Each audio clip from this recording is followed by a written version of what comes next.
नमस्कार विद्यार्थियों। आज हम आपके लिए इस कक्षा में सामाजिक नियंत्रण के विषय में पढ़ाएंगे। सबसे पहले आइए जानते हैं कि सामाजिक नियंत्रण क्या होता है।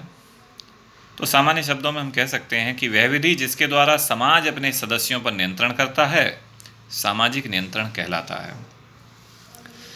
प्रत्येक व्यक्ति को समाज द्वारा मान्य आदर्शों व प्रतिमानों के अनुसार ही अपने आप को ढालना होता है तथा उसी के अनुसार वे व्यवहार और आचरण करने के लिए बाध्य होता है। यह बाध्यता ही सामाजिक नियंत्रण कहलाती है। यह वह विधि है जिसके द्वारा एक समाज अपने सदस्यों एवं समूहों के व्यवहार का नियमन करता है। कहने का तात्पर्य यह है बालकों कि कोई भी समाज है वह नियम कानूनों की एक पूरी व्यवस्था बनाता है और इस व्यवस्था को जब समाज के सदस्यों पर अप्लाई किया जाता है तो हम इस व्यवस्था को ही सामाजिक नियंत्रण का नाम देते हैं। यहाँ पर आप देख रहे हैं दो वैज्ञानिकों की परिभाषाएं आपके सामने लिखी हुई हैं। पहले विद्वान हैं रॉस, जिन्होंने कहा है कि सामाजिक नियंत्रण से तात्पर्य उन सभी शक्तियों से है जिनके द्वारा समुदाय व्यक्ति को अपने अनुरूप बनाता है।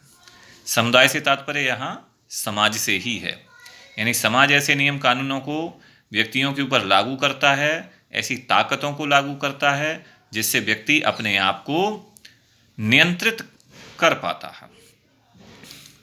बोगार्डस, दूसरी परिभाषा बोगार्डस की है।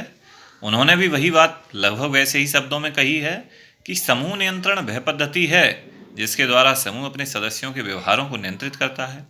यहाँ समूह का मतलब व्यक्तियों के समूह अर्थात समाज से है। उन्होंने भी यही बात कही है कि समूह नियंत्रण वह पद्धति है जिसके द्वारा समूह अपने सदस्यों के व्यवहारों को नियंत्रित करता है। यानी कोई भी ऐसी क्रियाविधि है, कोई भी ऐसी व्यवस्था है जो समूह बनाता है अपने सदस्यों के व्यवहारों को नियंत्रित करने के लिए, और वो व्यवस्था क्या कहलाती है? सामाजिक नियंत्रण की व्यवस्था कहलाती है। हाँ तो छात्रों, हम आपको लेकर के चलते हैं सामाजिक नियंत्रण के महत्व की ओर। इनमें सबसे पहला नियंत्रण होता है सहयोग का जन्मदाता। सामाजिक नियंत्रण समाज में सहयोग उत्पन्न करता है। समाज के विकास और कल्याण के लिए सहयोग का विशेष स्थान होता है। समाज में सहयोग की स्थापना में सामाजिक नियंत्रण महत्वपूर्ण भूमिका अदा करता है। सामाजिक नियंत्रण के कारण ही सहयोग कभी इच्छा से प्राप्त होता है तो कभी बलपूर्वक। दोनों प्रकार के सहयोग से समाज को लाभ ही होता है। दूसरी, सामाजिकरण में सहायक।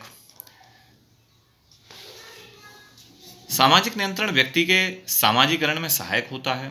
सामाजिक नियंत्रण से व्यक्ति को अपने ऊपर एक सत्ता का अनुभव होता है, अतः वह समाज के अनुकूल ही अपने आचरण को ढालने तथा समाज द्वारा स्वीकृत मान्यताओं के अनुकूल व्यवहार करने का प्रयास करता है। अर्थात कोई भी व्यक्ति होता है तो उसको ऐसा लगता है कि जैसे अगर मैं समाज के अनुरूप कार्य नहीं करूँगा तो समाज के जो नियम कानून हैं उनके तहत मुझे दंडित किया जाएगा। तीसरी विशेषता है समाज में एकरूपता लाने में सहायक।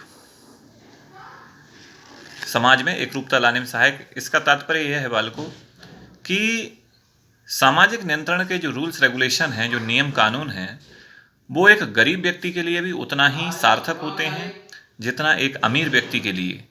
यानी अगर कोई चोरी की सज़ा में अगर गरीब आदमी को जितनी सज़ा होगी उतनी ही एक अमीर आदमी को भी सज़ा होगी। तो नियम जो हैं वो सभी के लिए समान रूप से लागू होते हैं, उनमें अमीर गरीब छोटे बड़े का कोई भेद नहीं होता। चौथी विशेषता है सामाजिक संघर्षों को दूर करने में सहायक। समाज की ये विशेषता होती है बालकों कि वो अमीर जो है वो सदैव गरीबों को दाबने की कोशिश करता है और उनका आर्थिक शोषण करने का प्रयास करता है। लेकिन समाज में इस प्रकार के नियम होते हैं कि हर व्यक्ति को अपने हितों की रक्षा करने में जो समाज के नियम होते हैं उनसे उसे मदद मिलती है। इस प्रकार हमेशा जो है जो गरीब अमीर छोटे बड़े के बीच में होने वाला संघर्ष है उस पर समाज नियंत्रण रखता है। पांचवी विशेषता है परंपराओं की रक्षा। समाज में एक धर्म होता है और धर्म के रीति रिवाज, परंपराएं, रूढ़ियाँ होती हैं। सामाजिक नियंत्रण द्वारा उन परंपराओं, रीतियों, रूढ़ियों की रक्षा की जाती है और धर्म की सुरक्षा की जाती है, संस्कृति की सुरक्षा की जाती है और लंबे समय तक उनको सतत बनाए रखा जाता है। छठा है संस्कृति की सुरक्षा। वही जैसा मैंने बताया कि समाज जो है परंपराओं की, रूढ़ियों की सुरक्षा करता है और ये सभी मिलकर के संस्कृति का निर्माण करते हैं। तो इस प्रकार कहीं ना कहीं समाज की जो संस्कृति होती है, सामाजिक नियंत्रण द्वारा उसे रक्षा मिलती है या सामाजिक नियंत्रण संस्कृति की सुरक्षा करता है। सातवीं विशेषता बच्चों इसमें गलत लिख गई है, क्योंकि वो तीसरी विशेषता हम पहले ही लिख चुके हैं, इसलिए उसको आप ना लिखें, 6 विशेषताओं को ही लिखना है।